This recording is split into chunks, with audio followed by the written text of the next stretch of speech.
ఒక ప్రకటన రాయండి.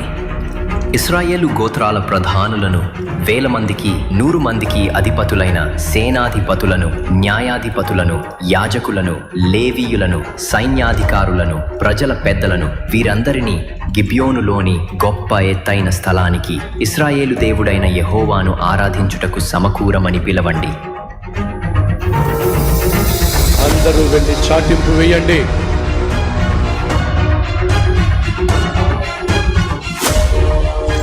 దేశ నలుమూలలకు వెళ్ళారు.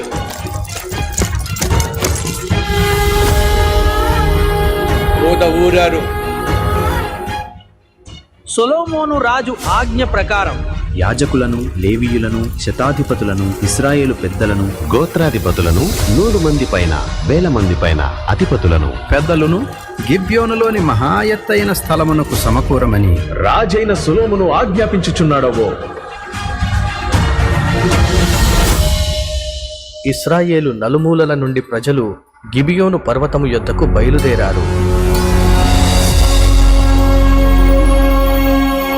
ఇంట్లో ఉన్న ప్రతి ఒక్కరూ, ఆడ మగ పిల్లలు, యాజకులు, లేవీయులు,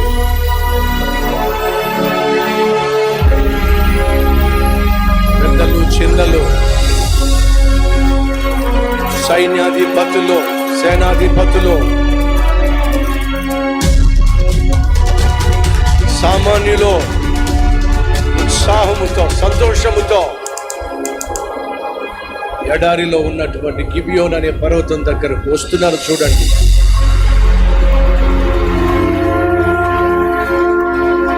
సమూహముగా, సంతోషముగా,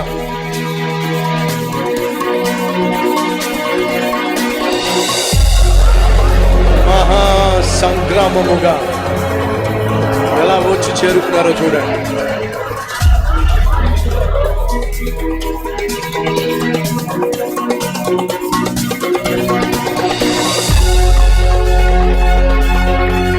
ప్రజలందరినీ దేవుని ఎదుట సమకూర్చాడు.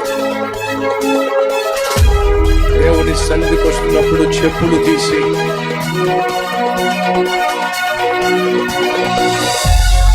మహారాజే మాదిరికరంగా వేల గొర్రెలను బలి అర్పిస్తూ అక్కడ గిబియోనులో సొలొమోను అందరి ఎదుట 2 చేతులు పైకెత్తి ఇత్తడి బలిపీఠము అగ్ని జ్వాలలతో జ్వలించుచుండెను. ఇశ్రాయేలులందరూ ఏకముగా భయభక్తులతో సమకూడి ఆరాధించారు. ఆ రాత్రి దేవుడు కలలో ప్రత్యక్షమై,